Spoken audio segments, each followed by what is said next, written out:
Now, one issue you may have noticed so far is that everything, all of our divs and paragraphs are appearing vertically beneath each other. Now, quite often we might not want that. We might want to have a box here and then a second box to the right of that. And we might want to call both of those divs. Now, there's a really nice, easy way to do that, and that's what I'm going to show you now. So with divs, so we've got our two divs, purple box and green box. What we're going to do is something called floating. So you can float divs and indeed paragraphs and other elements if you want to the left or to the right. Let's see what effect that has. So we use the float instruction and we're going to float purple box to the left. See what that does. Okay, so now this has messed everything up a little bit, but you get the idea. So now this purple box is on the left of all the other content.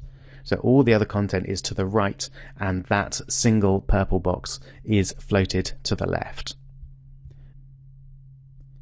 Okay, so what happens if we float something to the right? Let's take green box and float it right.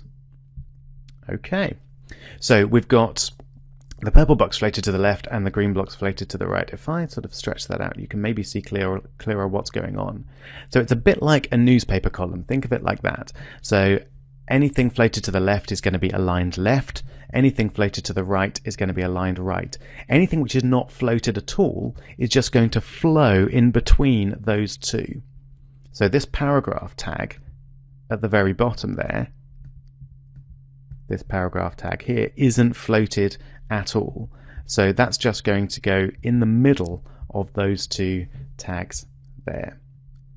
Now let's just see what happens if we float the paragraph tag to the left. So we've only got one, oh no, we've got several paragraph tags, so let's give it a class. We'll give it a class of float left, and then we'll float that to the left as well. So float left. Okay, so that's now being floated too. So it just aligns to the left with the purple box there. And you can see that if I bring that in, it then sits underneath it quite nicely. Okay, so that's floating. Everything you float to the left will follow one thing after another, gradually going from left to right. Anything you float to the right is going to align itself to the right, and then if you float several things, then they're going to gradually go back to the left.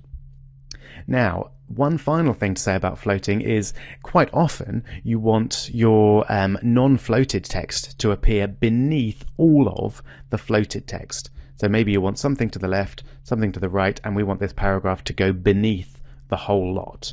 How do we do that? Well, we use a special type of div called a clearing div. So we'll create a div, we'll give it a class of clear, and this is just going to be an empty div that just sits there with its only purpose is to break those floats, as it's known, and stop floating completely and start the flow again. So how do we do that in CSS? Well, we refer to our class with a dot clear, and we use the instruction clear both. Let's see what that does. Great. So we've now got our div which is aligned to the left or floated to the left, and another div which is floated to the right, and our paragraph is then underneath both of those divs. Now you can use clear left and clear right as well as instructions, but generally the most common thing to do is to clear both, because you want to clear both the left and the right floats.